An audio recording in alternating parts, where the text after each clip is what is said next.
Imagine a king, crowned in golden glory, who shattered his empire's heart by choosing love over legacy, a tale so forbidden, it echoes through centuries, whispering warnings to rulers everywhere. What happens when the throne demands your soul, but your heart belongs to another?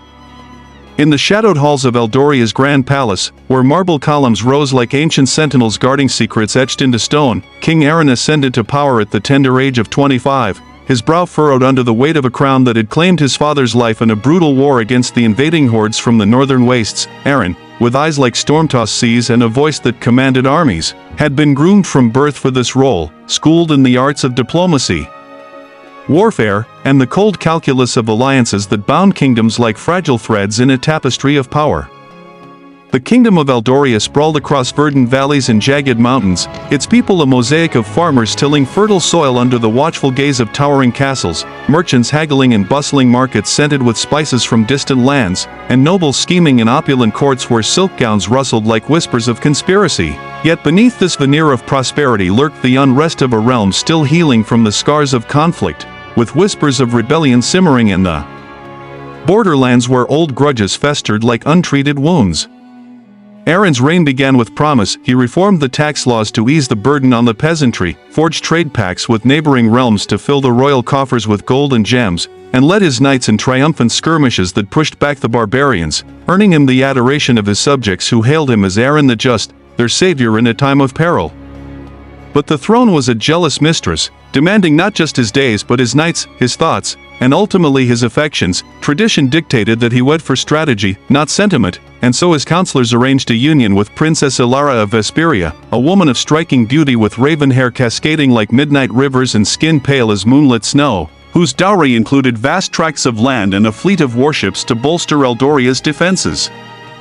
Their wedding was a spectacle of extravagance, with feasts that overflowed tables groaning under roasted boars, honeyed wines, and exotic fruit shipped from sun-drenched isles. Trumpets blared as they exchanged vows in the grand cathedral, its stained glass windows casting kaleidoscopic patterns of light that danced like fleeting joys across the assembled throng of dignitaries. Yet, as Aaron gazed into Ilara's emerald eyes, he felt no spark, no fire, only the chill of duty, for his heart remained in uncharted territory, untouched by the arrows of Cupid that had felled lesser men. The early years of marriage were marked by polite detachment. Ilara bore him 2 heirs, a son named Thorn with Aaron's stormy gaze and a daughter Lyra whose laughter echoed like bells through the palace corridors, but their bedchamber conversations were laced with formality, their touches mechanical, devoid of the passion that poets sang of in ballads around flickering hearths. Aaron threw himself into governance, riding out at dawn to inspect fortifications along the misty frontiers, where fog clung to the earth like a shroud, and negotiating treaties in smoke-filled chambers where the air hung heavy with the scent of wax seals and intrigue. He dreamed of a legacy that would outshine his forebears, of uniting the fractured lands under a banner of peace, but fate, that capricious weaver, had other threads in store.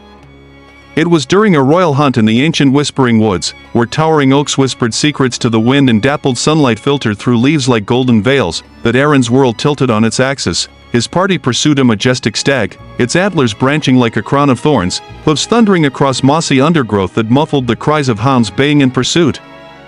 Aaron, astride his ebony stallion, arrow nocked in his bow, veered from the main trail, drawn by an inexplicable pull toward a secluded glade where a crystal stream bubbled over smooth pebbles, its waters singing a melody that seemed to call his name.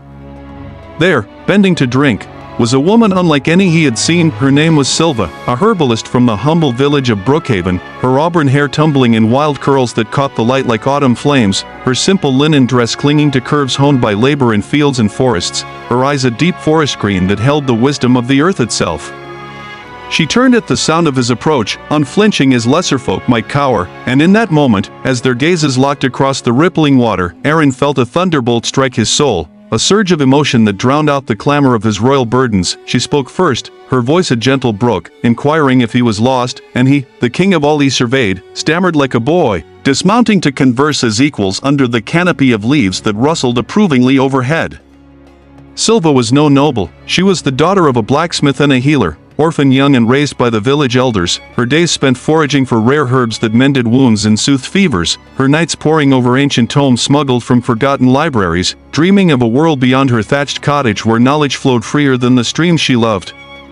Their conversation flowed effortlessly, from the healing properties of elderberry to the stars that wheeled above in the velvet night sky, and Aaron found himself revealing fragments of his guarded heart, the loneliness of command, the hollow victories that left him empty, the yearning for a connection untainted by politics. As the sun dipped lower, painting the woods in hues of amber and crimson, he departed with a promise to return, his mind ablaze with her image, the hunt forgotten, the stag long vanished into the underbrush. Days turned to weeks, and Aaron's visits to Brookhaven became clandestine rituals, disguised as inspections of rural outposts, passions long dormant in Aaron's chest, under the moonlit sky, in meadows carpeted with wildflowers that released their perfume into the night air. They whispered vows of eternity, her fingers tracing the scars of battles on his skin, his lips finding solace in the curve of her neck. But love in the shadow of the throne is a perilous bloom, for whispers traveled on the winds of gossip, servants noticed the king's prolonged absences, nobles murmured about his distracted demeanor during council meetings where maps of conquest lay unheeded, and Ilara, sensing the chill in their union grow icier, dispatched her own informants to unravel the mystery.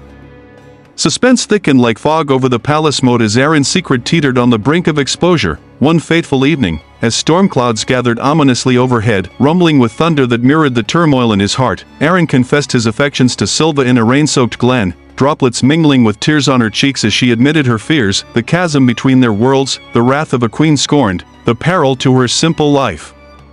Yet, their bond only strengthened. Defying the gathering tempest, Aaron began to dream of abdication, of a life unshackled from the crown, wandering free with Silva by his side, perhaps in distant lands where no one knew his name, building a haven far from the intrigues that poisoned his days.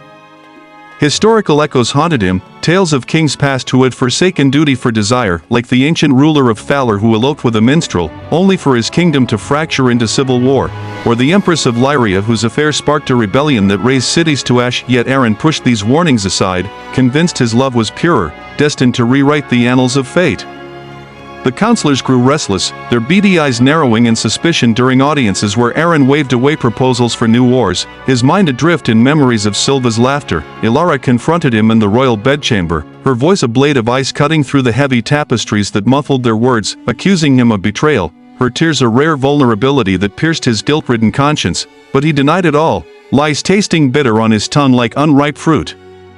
Meanwhile, in Brookhaven, Silva faced her own trials. Villagers eyed her with envy and curiosity as rumors swirled of the mysterious stranger who visited under cover of night, and a jealous suitor, a burly woodsman named Garrick, shadowed her steps, his heart blackened by rejection, plotting to uncover the truth that could elevate or destroy him.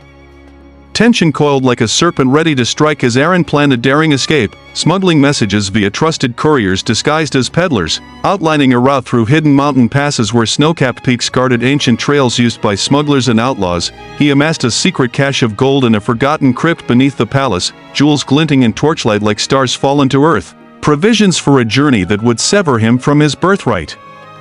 But betrayal lurked in the wings. Garrick, fueled by spite, trailed Aaron one moonless night, witnessing a passionate embrace in the woods where fireflies wove luminous patterns around the lovers, their whispers of forever lost to the eavesdropper's ears. He raced to the palace, bartering his secret for favor, alerting the queen's guards who mobilized like shadows come alive. The climax erupted in a whirlwind of chaos, as Aaron and Silva met for what he hoped was their final rendezvous before flight, in a derelict mill by the river where water wheels groaned like weary giants, the air thick with the scent of damp wood and impending doom. Royal soldiers burst forth from the undergrowth, swords drawn, torches flaring against the darkness. Aaron fought valiantly, his training as a warrior unleashing a fury that felled 3 assailants in a blur of steel and blood, cries echoing across the rushing waters, but numbers overwhelmed him. Silva, unarmed but fierce, clotted captors with nails like thorns, her screams a dagger to his heart. Captured and bound, they were dragged back to the palace under a sky-weeping rain, the king's humiliation complete as courtiers gawked from lighted windows, whispers spreading like wildfire through the halls. In the throne room, illuminated by chandeliers that cast flickering shadows like accusing fingers, Ilara presided over the judgment, her face a mask of regal composure masking the storm within. Aaron, chained before his own seat of power, pleaded for mercy, not for himself, but for Silva, offering his crown in exchange for her freedom, his voice breaking like waves on jagged rocks. The council, A chorus of stern faces etched with disapproval, debated in hushed tones, invoking ancient laws that forbade such unions, laws forged in the fires of past scandals where love had toppled dynasties. Historical precedents were recited like incantations. The fall of King Vorin, who lost his head to the executioner's axe for a similar transgression, or Queen Isolde, exiled to a barren isle where she withered in solitude. Suspense peaked as Ilara delivered the verdict, her words a thunderclap. Silva would be banished to the distant isles of exile, never to return on pain of death, and Aaron would remain king, his heart imprisoned in a cage of duty, forced to atone through a renewed vow of fidelity. The heartbreak was palpable, a visceral tear in the fabric of his being, as guards hauled Silva away, her eyes locked on his in a final gaze that conveyed volumes of unspoken sorrow, the air heavy with the salt of tears and the metallic tang of regret. Aaron collapsed to his knees on the cold stone floor, the crown slipping from his brow like a discarded trinket, his sobs echoing through the vast chamber where once cheers had rung. In the aftermath, the kingdom endured, but the king was a shadow of his former self. He ruled with mechanical precision, his reforms continuing but devoid of the passion that had once fueled them, his eyes hollow as he stared out from balcony vistas overlooking lands that now felt alien. Ilara, in a twist of mercy or manipulation, bore him no further ill will publicly, but their marriage became a tomb of silence, shared meals eaten in wordless tension, bedrooms separated by walls thicker than stone. Whispers of the affair became legend, ballads sung in taverns where tankards clinked in toasts to forbidden love, cautionary tales woven into the cultural tapestry of Eldoria, reminding all that the heart's desires could unravel even the mightiest threads. Years passed like leaves in the wind. Thorn grew into a capable prince, trained in the arts Aaron had mastered, but sensing his father's unspoken grief, he vowed never to let emotion eclipse duty. Lyra, with her mother's grace and father's depth, became a beacon of compassion, advocating for the common folk in ways that echoed Silva's humble roots. Aaron aged prematurely, silver threading his hair like frost on autumn branches, his nights haunted by dreams of what might have been Silva's laughter in the woods, her touch like sunlight on skin chilled by isolation. Rumors trickled back from the isles. Silva had survived, establishing a healer's sanctuary where exiles and wanderers found solace, her spirit unbroken, though her heart forever scarred. In a final act of defiance against his fractured soul, Aaron dispatched a secret emissary with a locket containing a lock of his hair, a token of enduring love that crossed oceans on wings of hope. As the sun set on his reign, Aaron abdicated to Thorn in a ceremony bathed in golden light, retiring to a secluded tower where he penned memoirs that revealed the truth, not for glory, but for catharsis. Pages stained with ink and tears, chronicling a love that transcended thrones, a heartbreak that reshaped a king into a man. The kingdom prospered under new rule, but the tale of the king who loved beyond the throne endured, a poignant reminder that even in the grandeur of power, the human heart beats with vulnerabilities that no crown can shield, leaving echoes of what-ifs in the annals of history, a story of royal heartbreak that captivates souls across time, urging us to ponder, is love worth the fall from grace? And so, in the quiet moments when winds whisper through ancient woods, one might still hear the faint lament of a king whose love defied empires, a testament to the enduring power of the heart over the hollow allure of thrones.